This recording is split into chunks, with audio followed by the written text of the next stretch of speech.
Le Mali avec les agressions terroristes du 25 avril, les commanditaires sont-ils désormais démasqués? C'est le thème du jour, du forum, de la messe du jour. Et nous sommes au plateau avec Luc Koumé Balo Abaki.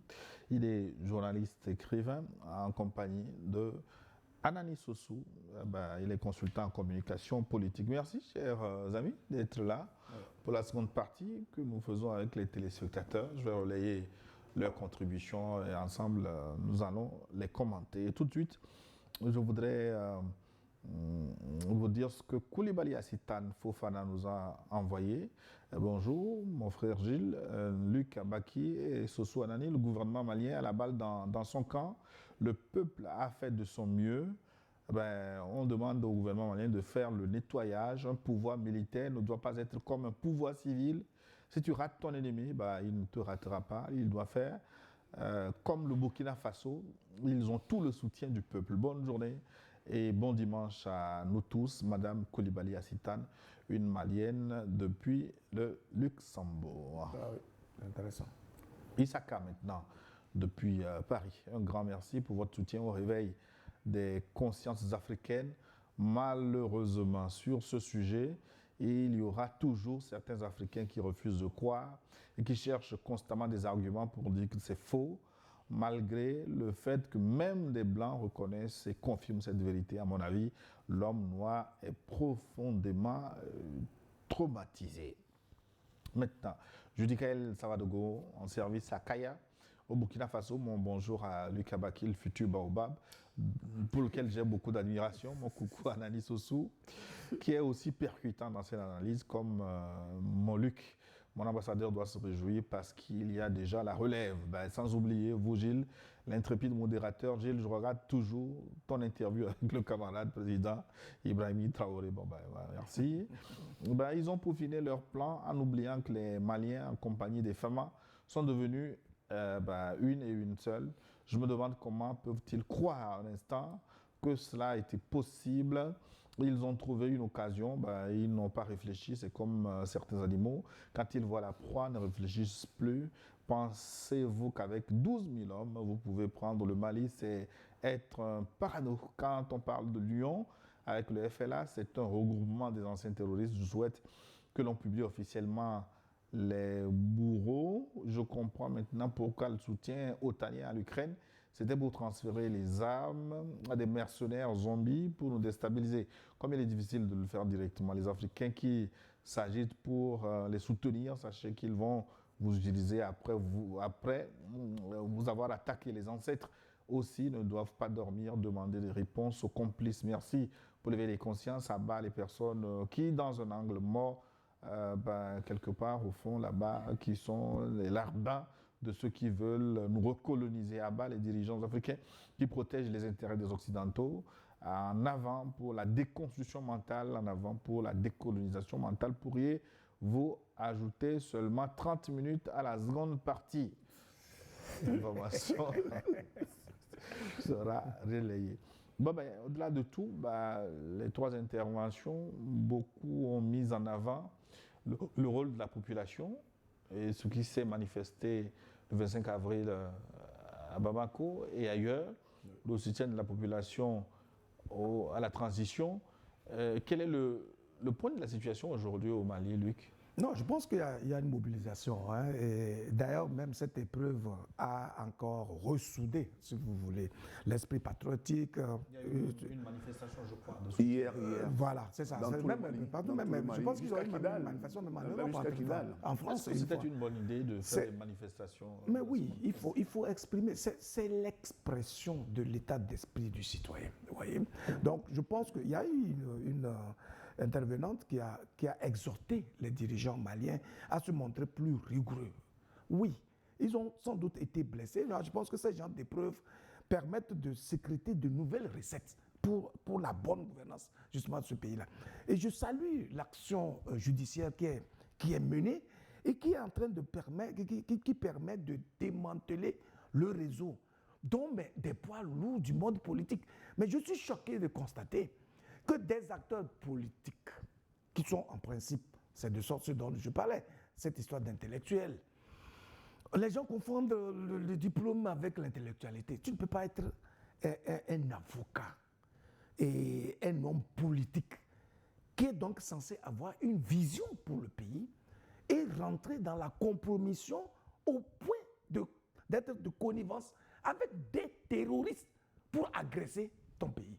Mais c'est un acte tellement grave et tellement décevant qu'on se demande, mais pourquoi les gens consacrent autant de temps pour apprendre, pour s'instruire, si c'est finalement pour agir comme des petits messieurs qui n'ont pas la richesse intellectuelle nécessaire. Parce que normalement, quelqu'un qui a une richesse intellectuelle doit s'affirmer par son raisonnement, par sa capacité à persuader, par convaincre, etc., à mobiliser des consciences. C'est ce qu'on attend justement de nos intellectuels en Afrique.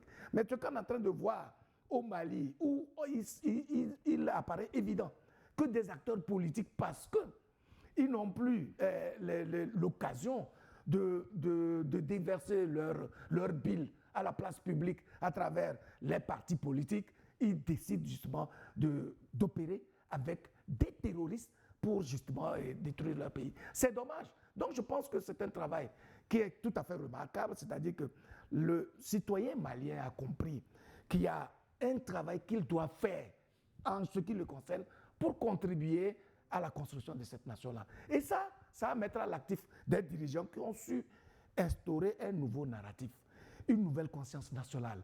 Et les citoyens comprennent qu'ils ne peuvent pas être indifférents à ce qui se fait en haut, parce que chacun doit pouvoir contribuer à cela. Et cette mobilisation, vraiment, elle est impressionnante. Elle constitue finalement un bouclier pour les dirigeants et ils sont obligés de développer une certaine culture de résultats pour ne pas décevoir ce peuple qui est vraiment très mobilisé et rattaché à cette cause nationale. Moi je pense que la mobilisation depuis le 25 avril vient démentir tout ce qu'on entend sur les médias internationaux. Absolument. Bamako est sous blocus, Kidal est tombé, Kati est tombé, Gao est tombé, tout ce qu'on a entendu. Donc cette mobilisation qu'on a eue hier dans tout le Mali vient démentir tous ceux qui disent que Bamako, c'est seulement pour quelques jours où ça va tomber. Les autorités de transition n'ont pas de soutien. Mais maintenant, aujourd'hui, ce qui est intéressant, c'est que c'est la population qui permet d'arrêter les terroristes et c'est la population qui permet également de faire arrêter tous ceux qui sont de connivence et d'intelligence avec les terroristes. Il parlait tout à l'heure d'un avocat. Comment est-ce qu'un avocat digne de ce nom peut comploter contre son pays pour que les terroristes attaquent son pays? Ce n'est pas normal. Donc, tout ce qu'on a entendu sur les médias mainstream depuis le début de cette histoire est battu en brèche hier par la mobilisation. Même à Kidal, on a dit que Kidal n'appartient plus aux FAMA et que les Russes ont abandonné leur matériel, ils ont fui la ville de Kidal. Mais hier, on a vu la mobilisation à Kidal. Et ce sont ces Touaregs-là qui étaient dans la rue que moi j'ai vus. Ceux que moi j'ai vus, ce sont aussi des Touaregs, ce sont des Maliens. Donc, tout ce qui est raconté, la population a droit de manifester son soutien pour qu'on dise à tous ces terroristes-là qui n'ont plus de chance. Mais finalement, est-ce que ces attaques n'ont pas provoqué l'effet inverse? Parce qu'on a vu finalement que ça a ressoudé beaucoup plus les Maliens qui, on va dire, ces derniers temps, ont commencé, certains en tout cas,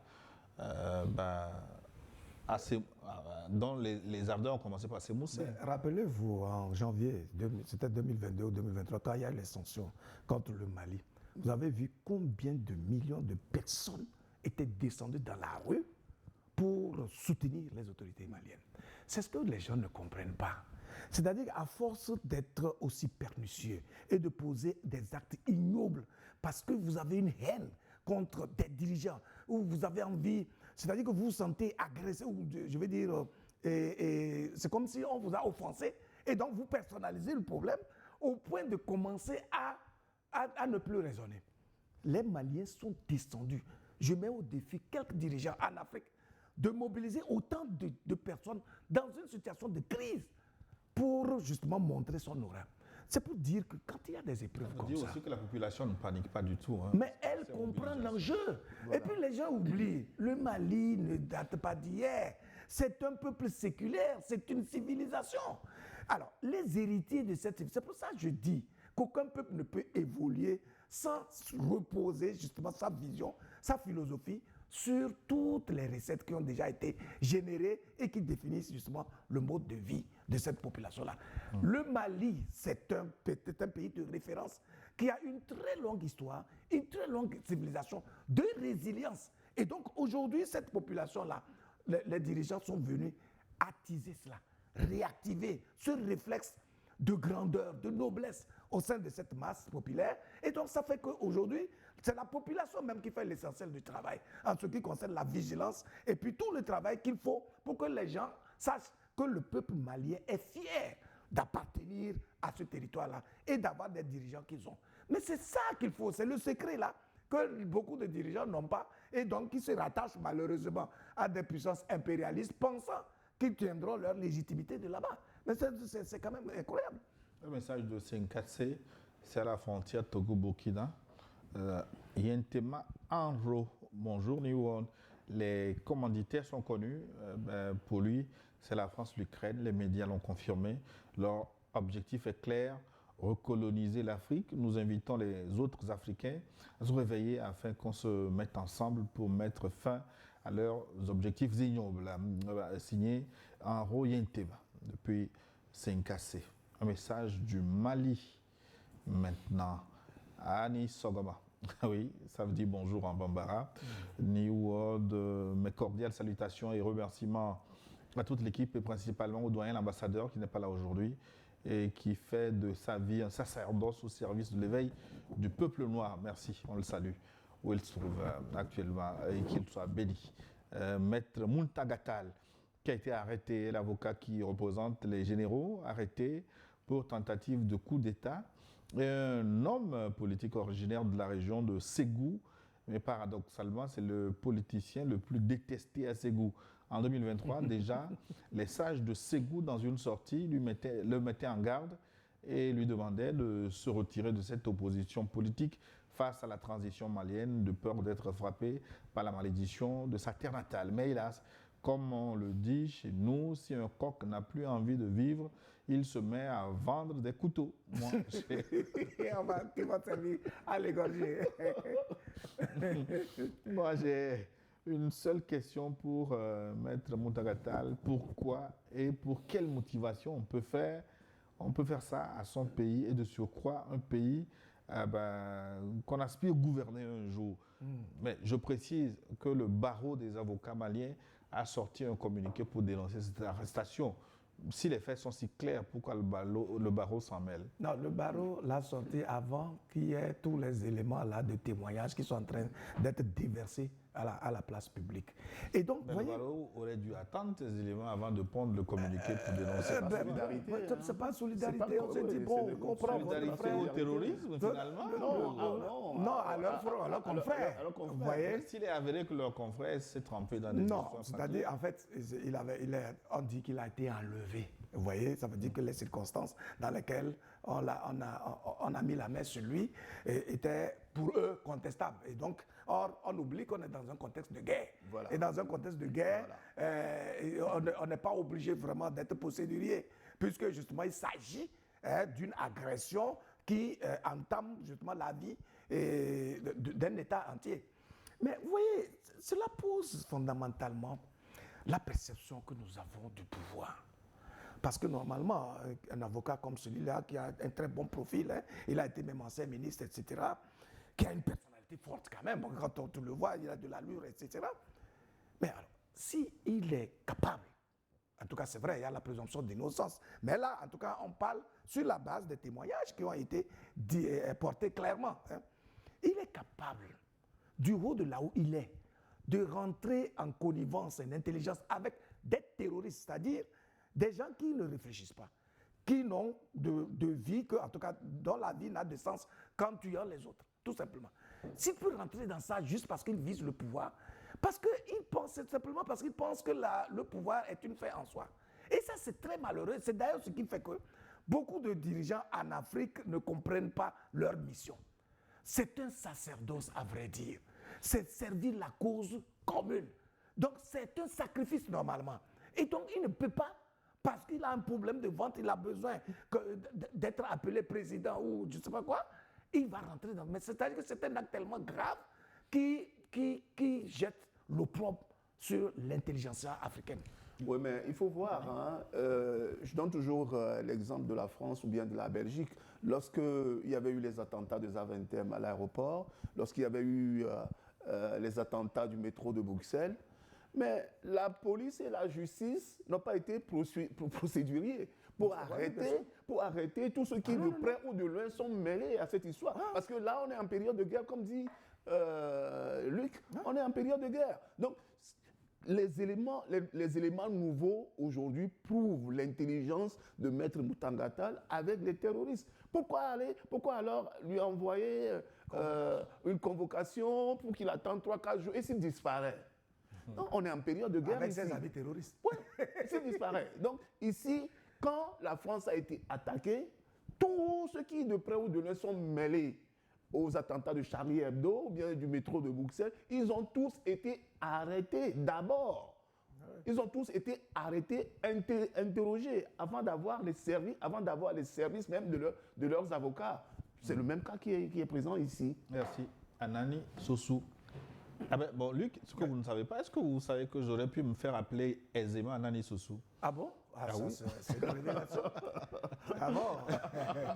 Parce que Anani, c'est mon prénom, je suis 4e garçon de ma maman. Ok, Sossou, c'est le nom. Ça, c'est validé. Et Sossou, c'est le nom de mon papa. Ah ben écoutez, donc c'est Anani Sossou bis. C'est pour ça que je dis souvent, c'est mon fils. Joseph Akwavi nous a écrit du Togo. Moi, je pense que si les pays de l'AES veulent vraiment obtenir la liberté, qu'ils recherchent, ils devront renforcer davantage la traque des complices au sein même de leur pays. À chaque attaque au Mali ou au Burkina Faso, il ressort souvent qu'il y a eu des complices internes. Comment faire pour lutter efficacement contre ce genre d'action? Les services de renseignement peuvent-ils encore devenir plus efficaces? Joseph Akwavi. Anani Sossou, comment faire cette lutte contre les complices? Ça me rappelle un document que j'ai lu il y a longtemps. Qu'allons-nous faire des pays pauvres? Qu'allons-nous faire des complices pour que ça ne ressemble pas à une chasse aux sorcières? Quand vous regardez le Mali 5 ans en arrière, tout ce qui a été mis en place aujourd'hui n'existait pas. En matière de renseignement, en matière même la montée en puissance même de l'armée, ça n'existait pas. C'est ce qui permet aujourd'hui au Mali de pouvoir traquer ces terroristes-là. Et ce qui est encore plus formidable dans cette histoire, c'est que la population joue sa partition pour aider les forces de défense et de sécurité, les services de renseignement, à traquer les terroristes qui sont dans la population. Mais la question, que faire des traîtres? Oui, mais la justice, ça va. La justice va jouer sa partition également. La rigueur de la loi. S'il est avéré, par exemple, dans le cas de Maître Mutangata, s'il est avéré qu'il est complice, il y aura un tribunal militaire qui va le juger, même s'il n'est pas militaire. On va le juger avec la dernière rigueur. Et il sera condamné avec la dernière rigueur. On va envoyer tout ce monde en prison. On va faire comme au Burkina, on les envoie au champ. En tout cas, il y aura toujours de la place pour tout le monde. Ce dont il est question, c'est qu'on est en train de compromettre un bien commun. C'est-à-dire une nation qu'on est en train de construire. Tout le monde fait des efforts pour participer et puis quelqu'un vient jouer au trait, c'est-à-dire pour trahir cela. Et il y a des pertes dans des vies humaines, dont un général, ministre de la Défense. Mais ça, ce n'est pas vraiment... c'est pas un acte qu'on peut pardonner aussi facilement. Et puis même les dirigeants n'ont même pas les moyens de pardonner, puisqu'il ne s'agit pas d'un bien privé. Il s'agit d'un bien commun. C'est pour ça qu'il y a des lois.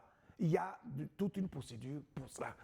Tu ne peux pas échapper à la rigueur de la loi dès lors qu'il est avéré que toi-même tu es rentré en front contre cette loi-là. Je lisais dans un panel malien la dernière fois où des gens veulent lancer même une pétition pour ramener la peine de mort contre, la peine de mort contre tous ceux qui sont les traîtres à la nation, notamment il citait le cas de l'imam Diko, qu'on doit émettre un mandat d'arrêt international contre lui pour le ramener, pour qu'il soit jugé, parce qu'on dit qu'il est d'intelligence avec ce qui s'est passé le 25 avril.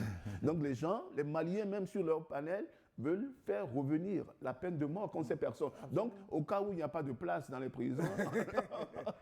En fait, c'est révoltant. C'est contre les droits de C'est l'homme. deux secondes. Ouais. Voilà. Ah oui. Oui, mais c'est quand il s'agit de l'Afrique qu'on parle toujours des droits de l'homme. Hein. Salut Gilles, C'est des salutations mouches qu'on à a tes tirées, les invités. terroristes ont tué ou bien. Voilà. Moi, je pense qu'il est temps que ces 3 pays de l'AES créent un service comme DGSE pour mieux contrer et mieux défendre leur peuple et leur sol, car ils savent qui sont les sponsors de ces terroristes, donc ils doivent passer à l'attaque plutôt que de défendre toujours. Ouais, Un message c'est de une démarche. Côte d'Ivoire. Bonjour Luc Abaki et Anani Sossou, ainsi que le journaliste Gilles Maweda Boko. Vous pouvez Tu ajouter connais Anani tous aussi. vos hein. noms. Hein? Mais pas tous, j'en ai beaucoup. Il peut ajouter Anani, Gilles, Anani, Maweda Boko. Oui, bien habillé, merci.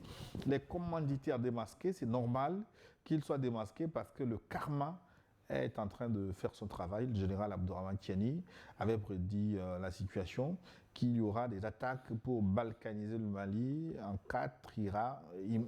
Khalifa. Oui, c'est que les Occidentaux n'ont rien compris encore. Ils vont mordre la poussière. Vive l'AES, vive l'Afrique libre, la patrie ou la mort. Nous vaincrons. C'est Koto et Gou, au goût béninois depuis Boaké, en Côte d'Ivoire.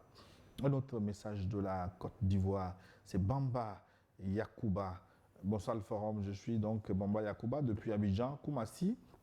L'agression des États de l'AES et particulièrement du Mali, c'est la conséquence directe de la volonté de toute l'ancienne colonie qui décide de s'affranchir, toute ancienne colonie qui décide de s'affranchir. Les commanditaires ou les commanditaires de cette barbarie sont toujours les mêmes, c'est-à-dire la France et les partenaires impérialistes. Le plus important pour nous, panafricains, c'est de démasquer les complices internes afin de les punir avec fermeté. Désormais, nous devons être sans état d'âme pour ces endocolons au sol de l'impérialisme occidental, qu'ils soient politiques, société civile ou du milieu religieux. Doublons de vigilance, car l'avenir de l'Afrique dépend de la survie de l'AES. Vive le panafricanisme, c'est Bamba Yakuba. Ouais. Une phrase importante. Tout à fait. La vigilance, car l'avenir de l'Afrique dépend de la survie de l'AES. Vous êtes d'accord avec lui? Oui. C'est ce que nous avons toujours dit, puisque là, l'AES est en train de planter quelque chose d'essentiel pour l'Afrique en termes de vision, en termes de style de gouvernance, en termes d'aspiration profonde, en termes de stratégie. Je pense que tout ce qu'ils sont en train de faire relève du bon sens et de la raison tout simplement. Et donc, on ne peut qu'accompagner cela. Et c'est d'ailleurs pour ça qu'il y a cette effervescence-là à travers les réseaux sociaux, un peu partout sur le continent africain, pour les soutenir justement. L'AES, c'est un véritable laboratoire pour notre souveraineté. Tout à fait. Une fois que l'AES va tomber, vous allez voir que les impérialistes vont revenir en force. C'est d'ailleurs l'objectif, faire tomber l'AES pour reprendre du terrain en Afrique. Donc si l'AES tombe, c'est toute l'Afrique qui va sombrer. Vous êtes écouté, suivi en Chine également. Gaussou Aïdara, citoyen malien résident en Chine. Le message est long. Bonjour Gilles, ainsi qu'à vos 2 éminents invités. Depuis que des images de leurs cadavres ont circulé sur les réseaux sociaux, la France a déclaré que ces 2 militaires étaient morts par noyade. Les États-Unis, de leur côté, ont également annoncé que 2 de leurs militaires étaient portés disparus dans le Sahel, tandis que la Côte d'Ivoire a affirmé que certains de ces capitaines étaient décédés dans des circonstances encore inexpliquées. Au Mali, les arrestations de militaires en activité, à la retraite ou en cours de radiation, ainsi que celles de certains responsables politiques s'accompagnent de preuves sous forme de vidéos de leurs rencontres et d'enregistrements audio de leur communication, dans le même temps qu'Idal est sous embargo. Dans ce contexte, la France ne paraît plus avoir d'autre choix que de faire intervenir ces journalistes et ces analystes pour animer des débats de justification. Je vous remercie sincèrement pour l'engagement que vous manifestez en faveur du continent africain. Gaussou Aïdara depuis la Chine. Je n'ai pas compris une partie. Il dit que Kidal est sous embargo. Il veut dire peut-être encadré. C'est-à-dire que les terroristes ne peuvent plus ressortir de cette localité. Je pense que c'est ce qu'il dit. Bonjour Liwon, bonjour Gilles, et je salue les invités aussi, Luc et Anani. À la question de les commanditaires démasqués, je dirais simplement, comme dans les films, lorsque nous étions petits, on a démasqué les bandits, mais le chef bandit est assis dans l'ombre, l'OTAN. C'est cette organisation occidental qui est à l'origine de tous les maux dans ce monde. Il crée, organise, finance et arme les terroristes du monde entier. L'Ukraine est devenue le réseau le plus sûr de leur sous-traitance criminelle. Dans le cas des médias, porte-parole du terrorisme, c'est juste une logique de purification et d'assainissement de notre univers médiatique. Radio France Intoxication est devenue la plateforme de communication des réseaux criminels. Leur dernière invention est celle d'une soi-disant alliance des démocrates du Sahel basée à Bruxelles, s'approprier de notre histoire par une narration endogène et plus qu'une urgence. Merci New World TV pour cette démarche pionnière sur notre continent. La patrie ou la mort, nous vaincrons le panafricanisme depuis le panafricaniste, depuis le ventre de l'État rebelle de l'OTAN à Madrid, les États-Unis. Un message qui nous vient à l'instant. Bonjour, merci pour toutes les personnes sur le plateau et aux techniciens de l'ombre. C'est Fatoumata Touré, une Malienne depuis Canada. Elles sont rares, les dames, fidèles de cette émission, comme à Sitane Fofana depuis Luxembourg. Merci Fatoumata d'être avec nous. Fatou, un soutien total au gouvernement, aux FAMA et au peuple malien. Cependant, j'ai 3 demandes pour nos autorités. 1. Arrêter de dire les pays étrangers et nommer clairement les complices des terroristes. 2. Recruter la jeunesse comme des VDP au Burkina Faso. 3. Améliorer beaucoup leur communication auprès de la population malienne. J'ai l'impression que les Maliens ne savent toujours pas à quoi nous sommes confrontés. Ensemble, nous vaincrons. Merci. C'est Fatoumata Touré. En la matière, a-t-elle raison? Parce que, oui, je pense que dans le discours du président Simi Goïta, il a parlé de sponsors internes et externes. Le narratif, même narratif repris par le ministre des Affaires étrangères. Faut-il commencer par appeler un chat maintenant? Non, nous, on est chargé de ça. De toute façon, il n'y a pas de souci. C'est-à-dire qu'il y a le langage diplomatique, il y a le langage d'État. Il y a le langage d'État, mais ce que je veux dire, non. C'est-à-dire on est dans une conviction totale. Et donc, quand on a la matière, les éléments, les journalistes sont chargés de ça. Et vous allez voir, même au Mali, il y a certains journalistes qui sont justement chargés d'éventrer tous les contours justement de ces attaques-là. Il faut bien sûr, vous allez voir, quelqu'un comme Abdoul Nihan, par exemple, qui a tous les éléments nécessaires et qui les révèle à la place publique. Et donc, l'homme d'État, il reste dans une posture bien posée, lui tente de recouper tous les éléments nécessaires et de trouver les couleurs par lesquelles il va passer ce message-là. Mais les propositions qu'elle fait me paraissent quand même pertinentes, parce que là, la communication, elle a toujours dit, même si elle est déjà bonne, il faut toujours la travailler. Parce que c'est le seul moyen par lequel on crée ce que j'ai toujours appelé la conscience collective, la conscience nationale, autour des idées, la vision, autour des idéaux qui sont extrêmement importants. Et donc, il faut ressouder les choses et travailler pour avoir justement des relais adéquats qui permettent vraiment de mobiliser l'ensemble de la population. Lorsque vous avez une masse critique de population qui adhère véritablement à votre vision, à votre politique, à votre démarche, vous pouvez être sûr d'avoir le bouclier nécessaire. Si jusqu'à présent, toutes les actions pernicieuses qui sont donc perpétrées contre les dirigeants maliens, burkinabés, nigériens n'ont pas prospéré, c'est parce qu'ils ont le peuple comme bouclier. La prochaine prise de parole pour Anani Soussoua. Bonjour le plateau, une fois de plus au rendez-vous des panafricains. L'implication de la France, de l'Ukraine et de l'Algérie ne date pas d'aujourd'hui. C'est à nous, Maliens, de resserrer nos rangs, en restant vigilants autour de nos dirigeants. C'est Mahaman Mbarakou de Bamako, justement au Mali. Message de précisément Chicago. Bonjour Luc, bonjour Anani. Ici Cyril depuis Chicago. Il a bougé. Bon séjour donc aux États-Unis. Je ne suis malheureusement pas surpris par l'implication des puissances étrangères au Sahel. C'est une réalité géopolitique ancienne. Comment des nations habituées depuis des siècles à exploiter gratuitement des ressources pourraient-elles renoncer brutalement à ces pratiques sans chercher à préserver leurs intérêts? Mettre fin à ces mécanismes représente pour elles un bouleversement économique et stratégique majeur avec des conséquences internes potentiellement importantes. La véritable émancipation de l'Afrique sera longue et difficile. Elle passera nécessairement par une capacité accrue à assurer sa propre souveraineté, y compris sur les plans industriels, technologiques et sécuritaires.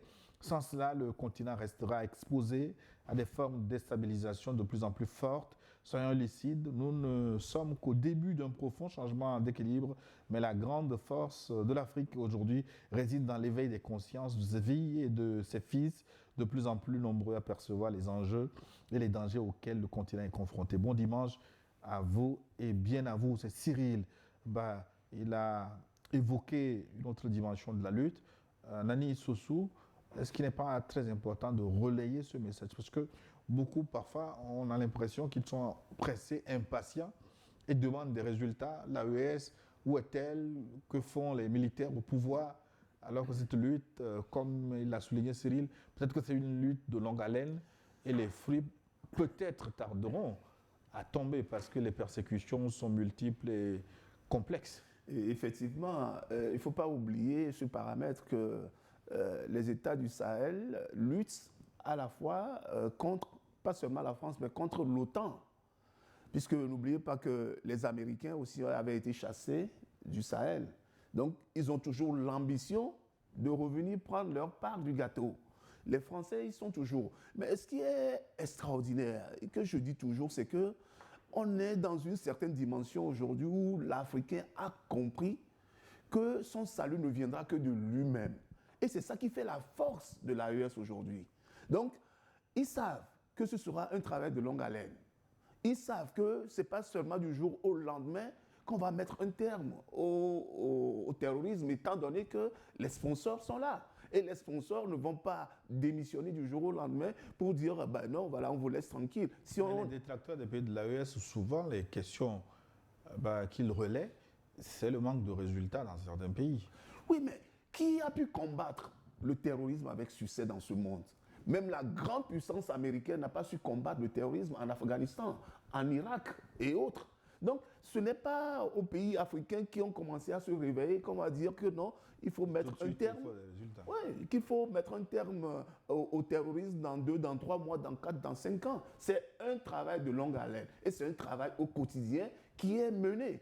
Si, comme je disais, on n'est pas arrivé aujourd'hui, les États-Unis ne sont pas arrivés à éradiquer, malgré leur puissance militaire, ne sont pas arrivés à éradiquer le terrorisme dans le monde.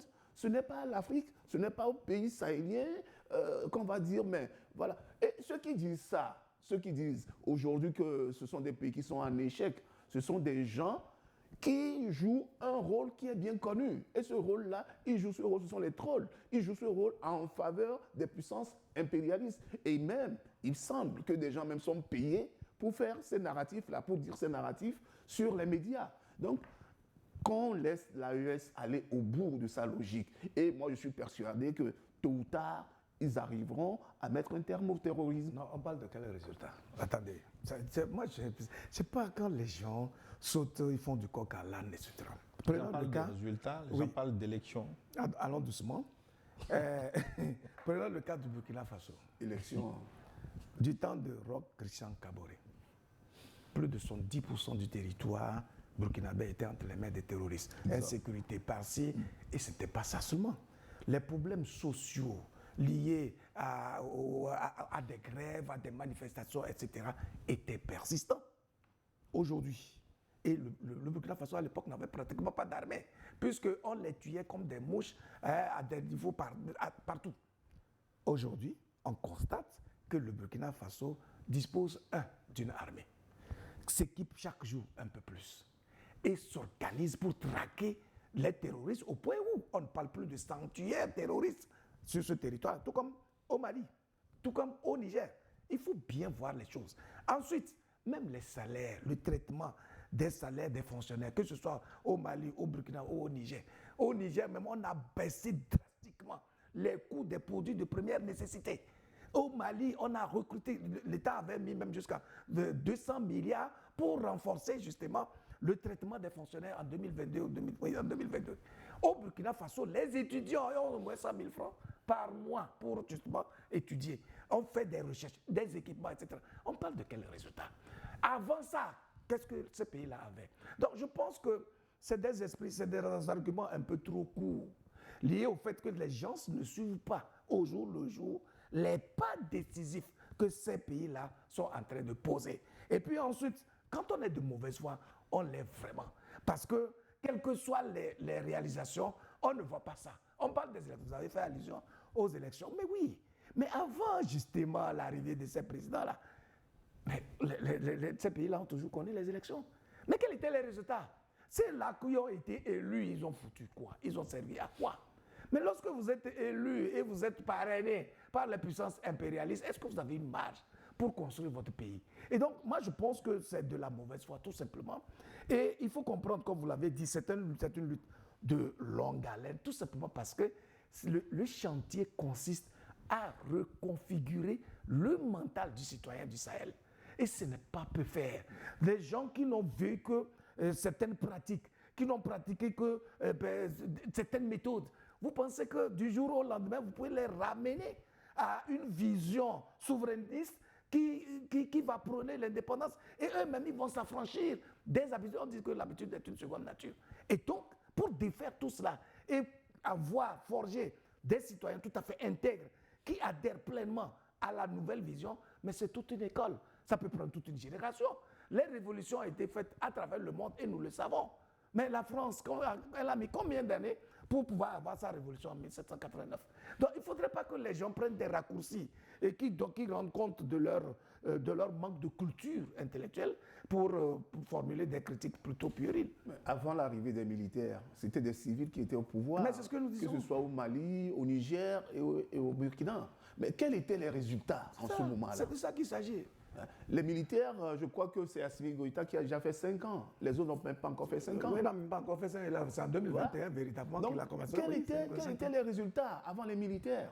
C'est ça que nous devrons mettre dans nos jugements. Les résultats n'y étaient pas. Mais aujourd'hui, on a constaté quand même qu'il y a des efforts qui sont fournis et que, comme disait Luc, il n'y a plus de sanctuaires terroristes dans ces pays aujourd'hui. Avant, quand il y avait même l'armée de l'ONU, l'armée française au Mali, mais les FAMA n'étaient même pas capables d'aller à Gao, n'étaient pas capables d'aller à Kidal. Mais aujourd'hui, Kidal est entre les mains des autorités. Donc, de quel résultat parle-t-on? Luc Awaki? Oui.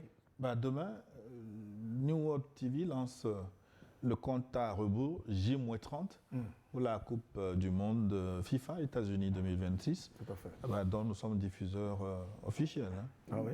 Ah on doit féliciter New World. De toutes les façons, New World, depuis un moment, a ravi la vedette aux chaînes qui diffusaient ce genre de matchs. On vous félicite. Est-ce que Luc aime le sport d'abord? Mais je suis dedans. Il joue d'abord. Ici, ce n'est même pas le jeu. C'est le fait qu'une chaîne panafricaine puisse avoir accès aux droits de diffusion. Mais il ne faut pas soutenir seulement du bout des lèvres, il faut envoyer de l'argent. Mais tout ce que je fais là, c'est un soutien énorme. Et donc, moi, ce que je peux faire, c'est de mobiliser les gens pour qu'ils comprennent qu'il faut participer justement à ce travail sacré qui fait la fierté de l'Afrique. Et je pense qu'il y a lieu de féliciter New World pour tous les pas qu'il est en train de poser, de franchir et qui montre que c'est vraiment une chaîne panafricaine de très haute portée. La grande fête du football mondial. Oui. Sur, je crois aujourd'hui que beaucoup d'Africains ont le box New World TV. Hein. Partout où je passe, je vais chez des amis, ils sont tous branchés. Et surtout, le sport roi qui va faire sa fête pendant 1 mois. Mais je crois que tout le monde est appelé à ce rendez-vous. Hein. Le compte à rebours est lancé demain. Bonjour plateau. L'heure est grave et n'est plus à la distraction. Chapeau à mon frère Luc et à son co-panéliste Anani Sossou pour les analyses pragmatiques. C'est de bonne guerre de la part du consortium FLH, Nîmes, France, Algérie, Mauritanie, etc. Les enquêtes se poursuivent et de nombreux complices, tant civils que militaires, vont tomber, et pas des moindres, aux dirigeants de l'AES de prendre des mesures adaptées et dissuasives face aux tentatives de renversement du pouvoir. Vive le Mali, vive l'AES, vive les FAMA. C'est Mahamadou Traoré depuis la région de Douenza, en République du Mali. J'enchaîne parce que nous avons moins de 10 minutes. Bonjour, c'est Gilles et les invités, vous savez, on n'est pas surpris, sauf que si on n'a jamais réfléchi. Donc la confirmation de tout journaliste français n'est pas non plus une révélation pour nous, les jeunes conscients, mais plutôt une claque de plus pour les barbus galets, que parfois on trouve certains même sur certains plateaux de Ne vous inquiétez pas, je comprends votre déontologie et je ne déteste pas d'écouter les avis contre. Mais les esprits qui pensent, eux, pas les gens qu'on a remplacé leur cerveau avec les cervelles de leur maître. Vraiment, ça fait très mal de combattre nos propres frères. Pour notre futur, c'est réellement un dilemme que les vrais Africains sont confrontés, auquel les vrais Africains sont confrontés, vu que par nature, on n'a pas le cœur d'agir d'une manière barbare pour se débarrasser d'eux comme les autres l'auraient fait. Le message est bien long, c'est Djibril Sissoko, un citoyen de l'AES. Bref, donc on comprend, on sait et on est conscient que la France a des idées malsaines contre les Africains, mais ça pique différemment s'il s'agit de nos propres frères qui font le boulot, parfois triste réalité. Merci, le message est passé. Est-ce que c'est pas le Mexique qui nous écrit ça? Oui. Bonjour la famille du Forum dominical, toutes mes civilités et salutations fraternelles depuis le Mexique, au Alkengamukuba. Bon, la Tibet, merci beaucoup pour cet éveil des consciences africaines collectives. Le chemin de la souveraineté, de la révolution est une voie très rocailleuse, pleine d'épreuves, des attaques baba, militaires, médiatiques et bien d'autres. Merci beaucoup aux 3 étoiles polaires sahéliennes. Vive l'AES, vive l'Afrique libre et souveraine. Abat les valets locaux et les impérialistes, sans oublier les autres puissances impérialistes. Victoire immortelle à nos aïeux, comme Sankara Nkrumah, Kadhafi, Lumumba, Ruben Umnobe, Félix Roland Moumier, Abel Kingé, Ernest Ouandier, Léopold Moumé et Tia Sekou Touré, Sylvanos Olympio, qui avait commencé ce combat. Merci. Walkengamo Kuba Bolatibé, depuis Mexico. Bonjour le plateau, comment allez-vous? J'ai une question. Oui. L'Afrique est-il un continent maudit? Franchement, je n'arrive pas à comprendre les comportements machiavéliques de certains dirigeants africains. C'est une malédiction ou quoi? Ce pays est un cancer pour l'Afrique. Il faut vraiment s'en débarrasser. Un pays perfide, maléfique. Donc, je censure le nom en tout cas. C'est Bakary Keïta, depuis la capitale libyenne, qui nous écrit « Merci beaucoup et bonne journée à vous ». Il faut dire une chose. Est-ce qu'on a encore le temps? Si l'Afrique est maudite, non. Il faut dire qu'il y a 4 siècles de colonisation qui sont passés par là. Et il y a 2 siècles donc 4 siècles d'esclavage qui sont passés par là et 2 siècles de colonisation. Ce qui veut dire qu'on nous a tellement lavé le cerveau que nous ne comprenons rien. C'est aujourd'hui, avec les pays de l'AES, que nous sommes en train de nous réveiller. Ouais. Donc, ce n'est pas fortuit. Hein. L'Afrique n'est pas maudite, mais c'est maintenant que nous prenons conscience. Concernant le thème, moi, je vous dirais que tous les complices ne sont pas encore démasqués. Les peuples de l'AES et ceux des pays amis doivent augmenter de vigilance et signaler aux autorités tous les mouvements suspects sans attendre. Le Togo aussi doit doubler de vigilance au niveau de toutes ses frontières. C'est important ces derniers temps. C'est Koulani Joachim qui nous écrit depuis Canada. Merci beaucoup encore pour votre émission. On va conclure. Luc Abaki. Ah oui. 1 minute. Vigilance. Vigilance au pays de l'AES, vigilante au peuple. Parce que là, eux-mêmes, là, ils ont décidé de mettre les pieds dans une fourmilière. Là, tout le monde est excité et on veut les attaquer. Mais j'ai un message quand même pour nos dirigeants. Il faut qu'ils comprennent tout simplement, en Afrique, que quand tu es président, tu es dans le fauteuil de l'État, tu as une mission. Travailler pour épanouir ton peuple, développer ton peuple, faire en sorte à créer une certaine fierté nationale. En réalité, c'est ce que les impérialistes sont en train de faire. C'est-à-dire que les dirigeants de la France, comme d'ailleurs, veulent faire tout pour nourrir leur peuple et les épanouir. Malheureusement, ils possèdent pas des méthodes qui ne nous arrangent pas parce qu'ils viennent violer notre intégrité, tous les biens qu'on a achetés pour les voler, etc., etc. Mais si nos dirigeants veulent se montrer suffisamment intelligents et lucides et ne pas renoncer à leur mission, il faut qu'ils élaborent des stratégies qui leur permettent d'avoir l'énergie nécessaire dans une démarche, dans une dynamique unitaire pour pouvoir contrer l'élan des impérialistes qui ne vont jamais renoncer parce qu'ils savent que c'est sur nos sols qu'ils vont puiser les ressources qui leur permettront d'épanouir leur peuple au nord. Merci infiniment, cher ami Luc Abaki. L'AES ne tombera pas. C'est Fantatiem qui nous écrit de l'Italie. Ce que les Occidentaux n'ont pas compris, c'est qu'ils ont perdu d'avance chez nous Et on sait que c'est inutile de fermer la porte quand le fantôme est déjà dans la maison. Nous n'avons plus peur de mourir quand nous sommes suffisamment morts. Maintenant, il faut survivre et vaincre pour les futures générations. Anani Sossou? Oui, moi je vais dire aux dirigeants de l'AES que ce qui s'est passé le 25 avril au Mali, ce n'est qu'un avant-goût de ce que peuvent encore faire les impérialistes. Donc, un seul mot pour ces dirigeants-là, c'est la vigilance. Un seul mot pour les populations, c'est d'être solidaires avec les forces de défense et de sécurité. Tant que nous n'atteindrons pas notre souveraineté pleinement, l'ennemi sera toujours là. L'ennemi sera toujours là pour fomenter des coups. Et ce qui s'est passé doit éveiller notre conscience, doit nous réveiller pour qu'on sache que nous sommes en guerre. Et lorsqu'il y a la guerre, on ne dort pas. Donc, vigilance, vigilance, vigilance à tous les États de l'AES. Merci infiniment. On salue les techniciens de l'ombre qui nous ont aidés à réaliser cette émission. Moïse Denigno et Sylvain Maglo étaient à la réalisation et Mawade pour le son. Hervé Tataga nous a préparé les infographies, les incrustations.